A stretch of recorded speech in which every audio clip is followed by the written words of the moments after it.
জন্মনি ৰাভাৰ ন্যায় সন্দৰ্ভত মহাবিস্ফোৰণ ঘটালে মীৰা বাইদেৱে নাকে চুলি কাটিম বুলি ক'লে হিমন্ত বিশ্ব শৰ্মা ভয়ত পলায়ন সকলোকে নমস্কাৰ জনাই মোৰ এটি নতুন ভিডিঅ'লৈ আপোনালোকক স্বাগতম জনালোঁ আশা কৰোঁ আপোনালোক সকলোৱে ভালে আছে যিহেতু এতিয়া সমাগত নিৰ্বাচন আৰু নিৰ্বাচনৰ কাৰণে প্ৰতিজন কেণ্ডিডেটে প্ৰতিদ্বন্দ্বিতাই নামি পৰিছে উঠি পৰি লাগিছে নিৰ্বাচনৰ কাৰণে সমূহ প্ৰতিদ্বন্দ্বিতাই প্ৰচাৰৰ অভিযান প্ৰচাৰত লাগি আছে আৰু সেয়েহে আমি গম পাইছোঁ যোৱাকালি মীৰা বাইদেৱে গৈছিলে দীঘলী পুখুৰীলৈকে আৰু দীঘলী পুখুৰীলৈকে গৈ প্ৰচাৰ চলাই আছিলে নিৰ্বাচনৰ কাৰণে আৰু তেতিয়াই সংবাদ মাধ্যমসকলে যোৱা দেখিছোঁ আৰু সংবাদ মাধ্যমে মীৰা বাইদেউক প্ৰশ্ন কৰিছিলে যে স্বচ্ছ ভাৰতৰ কথা কিবা কথা আৰু তেতিয়া মীৰা বাইদেৱে ডাঙৰ এটা মন্তব্য কৰিছিলে বিস্ফোৰণ ঘটা কথা এটা কৈছিলে যে জন্মনি ৰাভাৰ কথা খুব বেছি ভাল লাগিছে জন্মনি ন্যায়ৰ কথা এতিয়ালৈকে কোনো চিন্তা কৰা নাই এইখন চৰকাৰে জন্মনিক ন্যায় দিব নোৱাৰিলে ন্যায় নামত ভেকু ভাওনা হ'ল CBI আহিল CBIও ন্যায় দিব নোৱাৰিলে শেষত এটা কথা কৈ থৈ গৈছে CBI যে জন্মনিৰ এক্সিডেণ্টত মৃত্যু হৈছিল আচলতে এটা বৃহৎ গেঙৰ সৃষ্টি হৈছিল যেন অনুভৱ হয় জন্মনিক যে সতীৰ্থ হত্যা কৰা বুলি জন্মনি মাতৃয়ে বাৰে বাৰে কৈ আছিল তাৰে পিছতো জন্মনিৰ হত্যাকাৰী ওলাব নোৱাৰিলে এইখন চৰকাৰে ইয়াত কিবা ভিতৰুৱা কিবা এটা লাগি থকা নাই নে এনেকুৱা লগা নাই নে মোৰ তেনেকুৱা অনুভৱ হয় নাজানো কিমান দূৰ সত্য জন্মনি মাতৃ কোৱা কথা কেতিয়াও মিছা হ'ব নোৱাৰে আৰু আমি যদি পাহৰা নাই হে অনিল ভূঞা গাড়ী চালক আৰক্ষীৰ গাড়ী চালক তেওঁতো সঁচা কথা কৈছিল তেওঁতো মিছা কথা কোৱা নাছিল তেওঁ কৈছিলে যে জন্মনিক ৰ'দেৰে মৰে হত্যা কৰা হৈছে জন্মনিক নগাঁও টাউনখন 3 বাৰ ঘূৰাইছিল আৰু জন্মনিৰ গাড়ীত আছিল আভাজ্যোতি জন্মনিক ৰেপ কৰা হৈছিল এইবোৰ কথা যেন মিছা আছিল ইমান দূৰ প্ৰমাণ থকাৰ পিছত আৰু প্ৰত্যক্ষকাৰী আছিল প্ৰমাণ কৰা আৰু সেই প্ৰত্যক্ষকাৰীকো শেষত নাইনো কৰি দিলে তেওঁৰ যে মুখখন বন্ধ হ'ল হাছিনাৰ মুখ বন্ধ হ'ল আৰক্ষীৰ গাড়ী চালক অনিল ভূঞাৰ মুখখন বন্ধ হ'ল ইমান দূৰ প্ৰমাণ থকাৰ পিছতো আমি জন্মনিৰ হত্যাকাৰী দেখিবলৈ নাপালোঁ আমি সকলোৱে জানো যে জন্মনিক হত্যা কৰিছে সতীৰ্থ হৈ কিন্তু জানাৰ পিছতো আমি মুখখন বন্ধ কৰি ৰাখিব লগা হৈছে কাৰণ চৰকাৰে তদন্ত কৰি ওলাব নোৱাৰিলে CBI আনিলে CBIও তদন্ত কৰি এটাই ৰিপৰ্ট দিলে যে জন্মনিৰ এক্সিডেণ্টত মৃত্যু হৈছিল কিন্তু এতিয়া যেতিয়াকে সমাগত নিৰ্বাচন একেবাৰে আমাৰ সন্মুখত এতিয়া আমাৰ অসমৰ ৰাইজৰ সময় আহি পৰিছে আমি জন্মনিৰ ন্যায়ৰ কাৰণে মাত মাতিবলৈ বা উত্তৰ দিবলৈ জন্মনিক যেতিয়াকে ন্যায় নিদিলে এইখন চৰকাৰে গতিকে আমি এতিয়া উত্তৰ দিব লাগে এইখন চৰকাৰক আমি উত্তৰ দিয়া সময় আহি পৰিছে গতিকে যোৱাকালি মীৰা বাইদেৱে কৈছে যে জন্মনিক ন্যায় দিব নোৱাৰিলে এইখন চৰকাৰে কয় নাৰী সবলীকৰণ সেই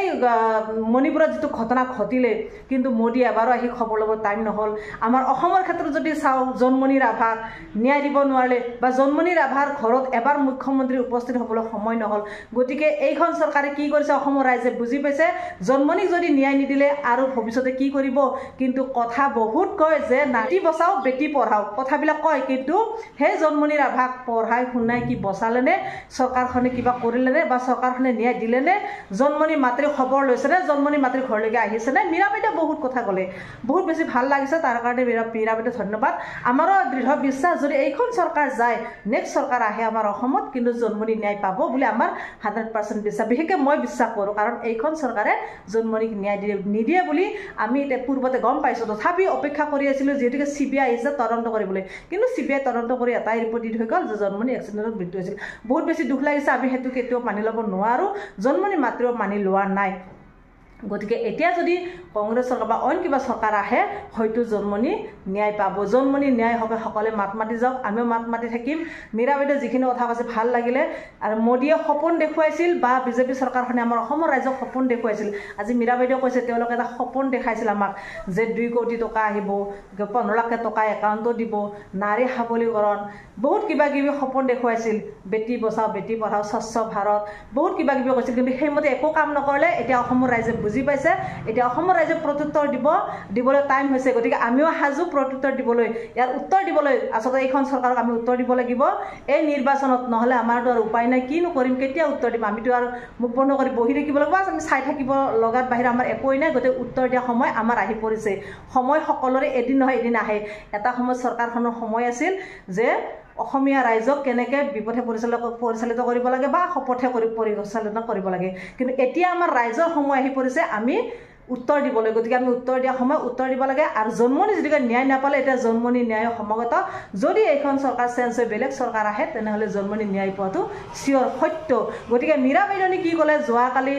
যেটিকে প্ৰচাৰ চলাই আছে যোৱাকালি দীঘলী পুখুৰীত গৈছিল সংবাদ মাধ্যমক আৰু তাতে তেওঁ মীৰা বাইদেৱে কৈছে জন্মনিৰ কথা আপোনালোকে নিজে শুনক তেওঁ কি কৈছে তেওঁৰ মুখেৰে শুনক এতিয়া বাইদেউ যদি আমি চাওঁ ভোট শ্বেয়াৰিং 2014 নিৰ্বাচন আৰু 2019 নিৰ্বাচন 2019 ভোট শ্বেয়াৰিং কংগ্ৰেছৰ কিছু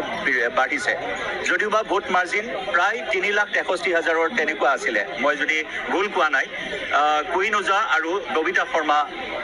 বাইদেউৰ লগত যেটো ভোট মাৰ্জিন কুইন ওজা ডাঙৰীয়ানীৰ